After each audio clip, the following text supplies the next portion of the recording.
Hi Mika! So ngayon nagbabalik tayo with another first impression review na naman. And kakalabas lang nung stock nung brushes ni Mama Ann Clutz. This is the Eye Essentials. Nakadating na kanina as skin. Hindi ko pa nabubuksan kasi gusto ko makita na naman yung first impression ko. So ayan, buksan na natin. Karaka-raka. I ordered this last Friday. So happy Valentine's sa ating lahat. And happy Valentine's sa akin. Love yourself. Regaluhan niyo yung sarili niyo. Ayan. So, meron tayong box dito. So, gusto ko talaga siyang bilhin. Kasi, hindi ko pa... Alam mo yun, laging sold out. Laging nag-uunahan. Laging wala nito. Ang tagal din wala nito ah. Ito na rin yung version nila na bago. So, I got the beginner set na brushes din. Kung gusto nyo makita, link ko na lang below. And open na natin yung box. Alam nyo guys, nagagamit ko itong box na to. Lalagyan ko ng abubot or something, pero hindi ko siya itatapon agad. Tsaka ko siya itatapon pag talagang ruined na siya. So, we need to recycle. Yan, open na natin. Ako, hindi ko pa alam. Wala namang eme. Wala namang kahit ano. This costs 800 pesos. Okay. Bakit walang bubble wrap? Siguro yun na yung purpose dun. Okay. So, yan natin siya. Ito na siya. So, yung lock niya ay ganito. Maganda sana kung zip lock. Kasi mas magagamit, reusable. Namaan. Baka naman. Inamoy agad. May onting amoy. Oh, yan siya. Okay. Ayan. Tapos, flowery. Tapos, pagkakang sa loob. Ayan na siya. Nabilis sila sa loob. I think 10 pieces ata to. So, we have this card. Nakikita ko lang din to sa iba. Hindi ko rin akalain na ayan, we have instructions before you start. Sige, mamaya natin ito mabasahin. So, kayo na muna magbasa, guys. Ayan. Medyo sobrang transparent. Ang hirap makita. Kahit sa camera. Ayan, si Mama Ann, kaya Mama Ann nakafocus. Pero dun sa ano, hindi masyadong makita. Sana pwede pang ma-darken up katulad nitong ganyan ka-dark. So, ayan, we have 1, 2, 3, 4, 5, 6, 7, 8, 9, 10. Ayan, 10 brushes nga talaga siya. Nagalin muna natin siya sa plastic lahat. I really want to learn sa eyeshadow talaga. Kaso, wala akong magandang gamit for eyeshadow. Feeling ko parang pare-pares lang yung brushes na meron ako. So, ay, binili ko na rin ito. Talagang patok na patok to sa mga tao. Talagang laging sold out siya. And for 800 pesos, it's got to be worth it. Kasi, alam mo yun, para mag-sold out ka na ganun, it is 800 pesos for only the eyes. Let's see. Ako hindi pa ako marunong mag eyeshadow, ganyan. So, I really want to learn. Pero baka ngayon hindi ko siya magamit. Yung first impression muna natin ang titingnan natin. Try natin gamitin of today. Pero let's see. Isa-isa ko sa inyong ipapakita. Hindi ko sure kung anong difference nito at saka nung dati. So, ito yung una. We have the liner duo brow. Kung nakikita nyo, sturdy yung dito niya. And, let's see. Yung precision nito, maganda. Oo, ito yung hinahanap ko dun sa starter kit na gusto kong mas manipis. So, sa starter kit talaga. Sa beginner set nila, medyo makapal kasi. Pero ito plakado to. Promise. Hindi ko siya matatry ngayon kasi karaka-raka tayo today. The flat blender. Sa flat blender, ito yung top niya. So,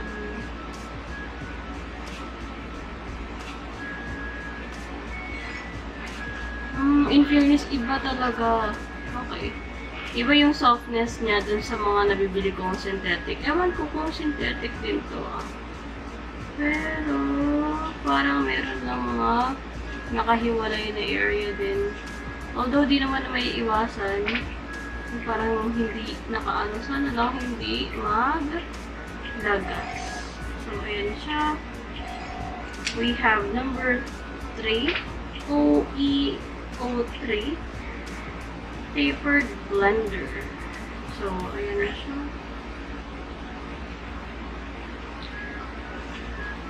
Sobrang lambot din talaga niya, in fairness. Yan, kita niyo naman guys. Mukhang hindi ko siya magagamit ngayon kasi may work na din ako. Talagang ipapakita ko lang sa inyo guys para kayo rin makapag-decide kayo kung magugustuhan nyo. Ito yung rounded blender.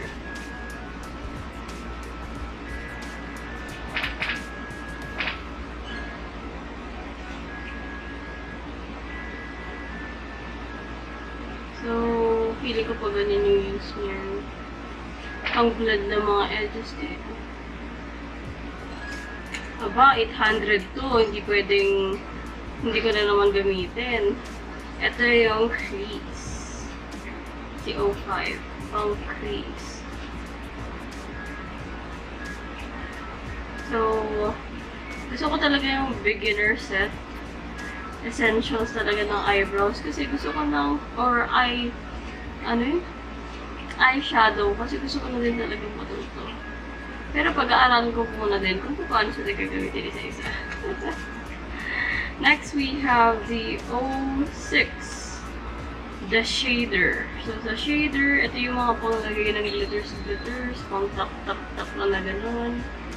So, ito, familiar ako dito. Pero iba siya sa shader na nagagamit ko kasi yung mga shader na nagagamit ko ay sobrang flat at kahit pa paano may pop siya. May laman ba? Yung kasi sobrang flat yung mga nagagamit ko as in pero dumidikit naman yung product sa akin. Next, we will have the 07 flat shader. Okay, parehas silang flat shader. Isang flat shader. Ito naman flat shader. Okay. Lahat sila malambot. And I can see a lot of, kung nag-follow kayo or nandun kayo sa group ni Clutz, madaming may gamit itong set na to for their eyeshadow. So, talagang plakado yung gawa nila. Eh, gusto ko talaga din makita kung kakapit yung eyeshadow na maganda dito. Next, we have 08 angled shader. So, angled shader. So, para makita nyo rin kung malapitan. Bakit kaya ito may ibang color siya? So, makita nyo may angle niya. Yan. Testing din natin kung may mapagdan. Wala na. Sana wala naman. Next, we have 09, E09 pencil. Hindi ko alam bakit pencil pangalan niya. Yan.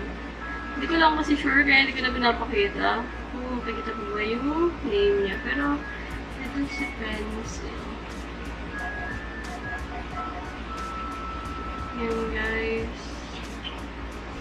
I'm not sure how to use this, pero baka pang smudge or yan.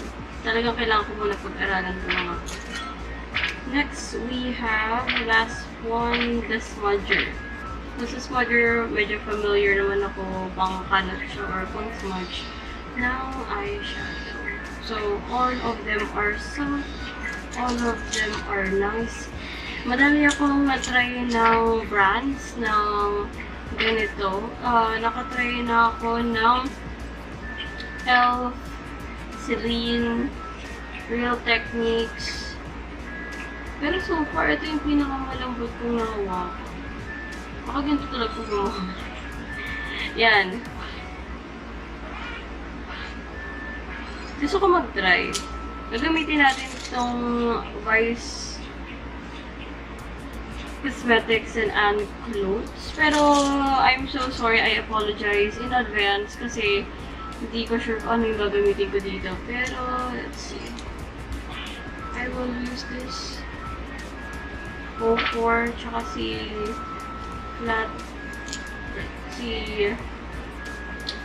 shader. Okay. So, simple lang yung gagawin natin. Kasi, magta-time na ako. Hindi ko para tinatanggal yung ano na ito. Kunin lang natin this. Ito.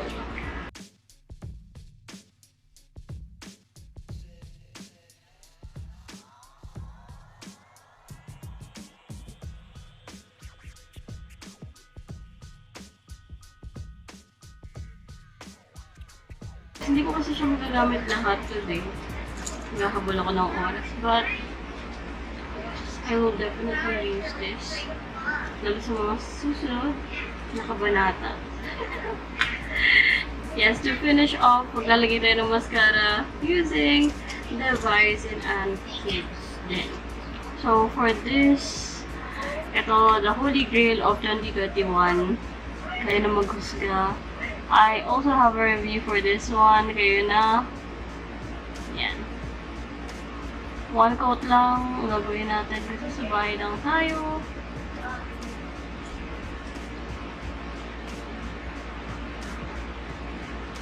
I did not curl my eyelashes.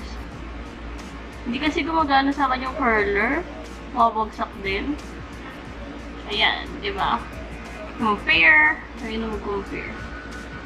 And the next part.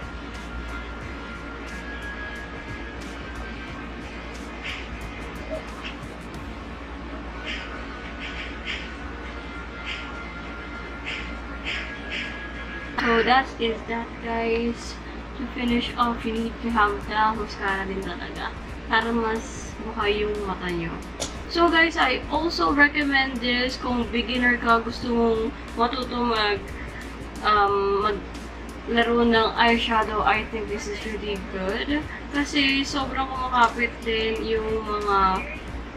Ayan, tingnan mo naman. Pero mild lang yung nilagay ko. Hindi ko binonggahan. Talagang sobrang simple lang ang ginawa natin ngayong araw. Kasi meron tayong nahabol na oras. And also, I just want to try this and show this off to you. Kasi nga, ako personally gusto ko makita yung mga malalapit. Yung itsura niya sa malapit. Anong itsura. Gusto ko talaga kasi makita yung malapitan. So, pinakita ko lang din sa inyo ng malapitan to help you decide kung bibili kayo or hindi. Pero, personally, I think this is a good buy. May pouch pa siyang kasama to keep you sealed.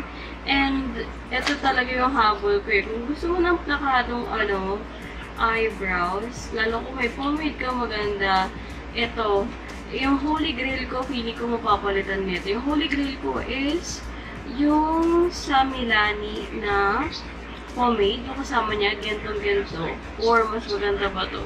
Nakakatuwa. Kaya madami talaga palang bumibili nito. Now I get it.